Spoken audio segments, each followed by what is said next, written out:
now we have a lot of we have the big picture. So what's the blend? Okay, now then, remember you asked me the kind of question about, is it 60-40 or 70-20? Throw it back to you. If you're going to design a learning experience, what do you see as the right blend? How would you now go about making those decisions? Okay, I think for me what would be important would be is I would need to take into account the way my students learn. I will need to take into account the core principles of learning. More importantly, I will need to look at how the technology can lend itself best towards enhancing my students' learning experience. And if you ask me, I don't think there's a golden rule of 60-40. It would really depend on how I see my students learning best from what I've designed for them. Would that be a fair comment to make? Yeah.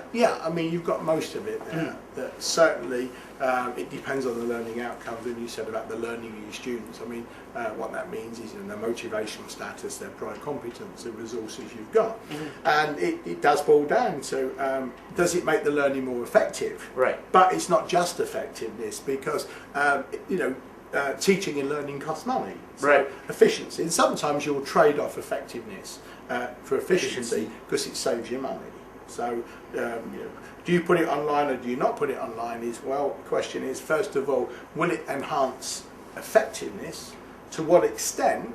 But what are the costs in terms of time and money? Right. And that's then offset by the efficiency factor. So if you go through that thinking process that we've gone, that answers your question, because you will come, it's a bit like doing a mathematical formula. If you do everything right, like in factorisation, you end up with the best derived answer. So it's a process. Do the process right, and you'll end up with a blend. It could be all face-to-face, which I think is likely to be rare these days. Right. But certainly it could all be done online, or the blend could be anywhere from 90-10 to 60-40, but it would depend on the process that we've gone through in our discussions. Right. I think that's it. I think the more important thing for me is, I think the key learning for me is the core principles actually transcends the type of medium of instruction that we use. Absolutely. Whether is it online or whether is it face-to-face, and it boils down more importantly to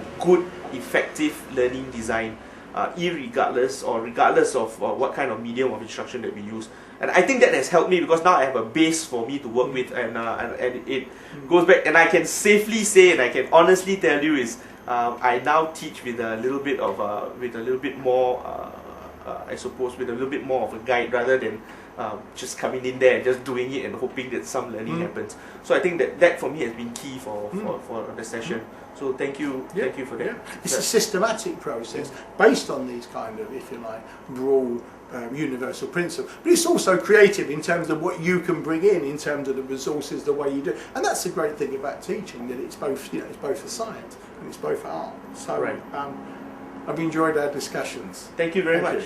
Thank you.